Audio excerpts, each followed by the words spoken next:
All right, give me yours. Guys who probably won't factor into the rookie of the year conversation. If they will, like they probably still won't win. But guys who you're looking at to still have a big season, maybe bigger than people are predicting at the moment. Three guys that are going to have really big roles. Harold Fannin Jr. Okay. Ah, You speak my language. introduced me to this gentleman, and you were like, he's got the most catches in the history of since they invented the game of football. Okay. And he was doing so in some action, I believe. Bowling Green that's Maction. Mm-hmm. Okay. By the way, I'm gonna say it here first. I mentioned to you that I was gonna potentially call some games. I'm thinking I'm gonna do a little Tuesday night Maction Ah, this winter.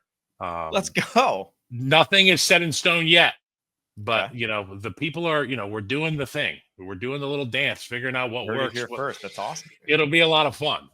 So I'm going to get to know the MAC even better, and knowing that guys like this come out of the MAC makes me salivate for some football because we get to find players while you're studying tape like Harold Fannin that just jump off the film.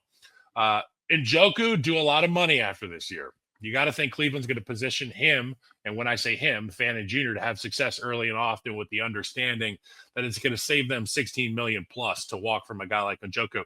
And even though Njoku's great, he's got some health concerns. And when you get a value pick like Harold Fannin and you expect him to continue to have that kind of production in the National Football League, good things happen. And look, you get production because you can see the game happen. You can feel the game. Fannin has that understanding.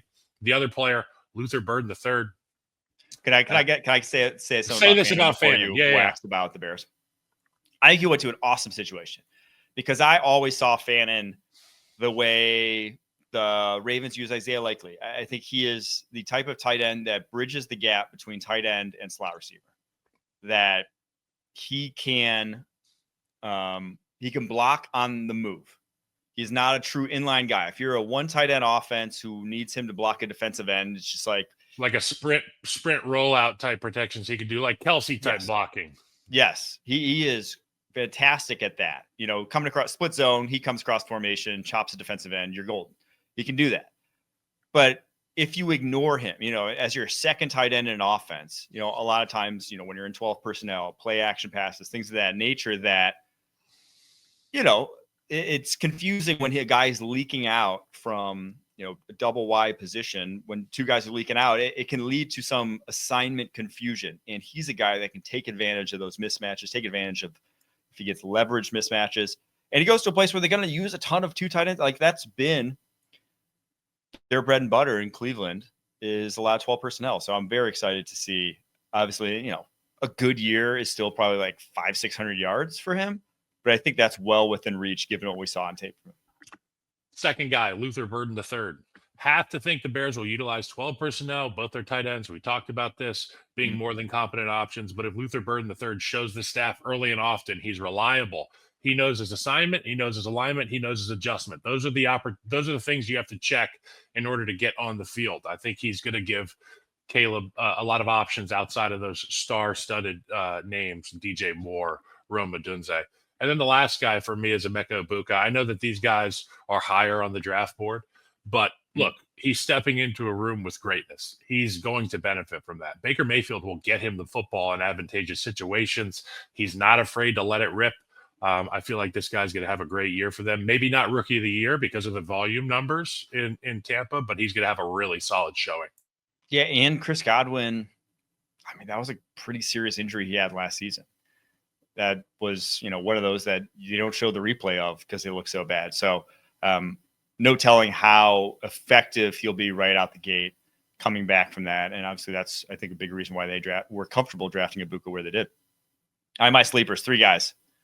And if you follow my draft content, probably not too surprised by any of them. But the first one, Corey Krosky-Merritt. We discussed this on the running back room episode. If you haven't seen it, go back and watch it. But I put the Washington Commanders in the D tier of the running back rooms because I don't think Brian Robinson is any great shakes. I don't think Austin Eckler at this point in time is scaring me at all. But I do think Corey Krosky-Merritt is talented enough to justify or to possibly get some touches in that offense. He was 83rd on my draft board. Big reason why he fell to the 7th round was he just didn't play this past season. He played 1 game. but heck of an athlete. Low 4.4s at his pro day, 41.5-inch vertical. Guy has great feet. I think he is a super talented runner. Just we did not get to see it. So he falls to the 7th round, but in a weak running back room, I think he has a chance to make an impact there. Braden Swinson, the LSU edge rusher, who is a 5th rounder, pick 146 for the New England Patriots. He was 35th on my draft board. I love this guy's tape. Now, there is some character reports on him coming out of LSU. I think it was a big factor of why he didn't even start until he was a 5th year there at LSU, but he had 60 pressures to lead the SEC this past season. Talk about guys like Mikael Williams coming out of the SEC, Shamar Stewart coming out of the SEC, Jalen Walker coming out of the SEC. This guy was more productive than all of them last season. And it's not like he's a poor athlete by any means. He may not be the freak that some of those guys are, but more than good enough to still succeed at the NFL level. And I think he has an incredible opportunity in front of him. Anthony Jennings, Harold Landry, Caleb Von Chason, the only competition there in New England from stopping him from getting playing time. So if he's locked in and gets a chance to play, I think he could produce.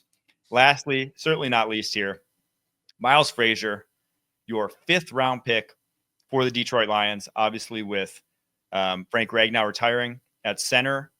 That opened up that spot in the offense. Your weak link from a year ago, Graham Glasgow, right for the taking if Frazier can step in there and be ready to play from day one. This guy was a 4-year starter.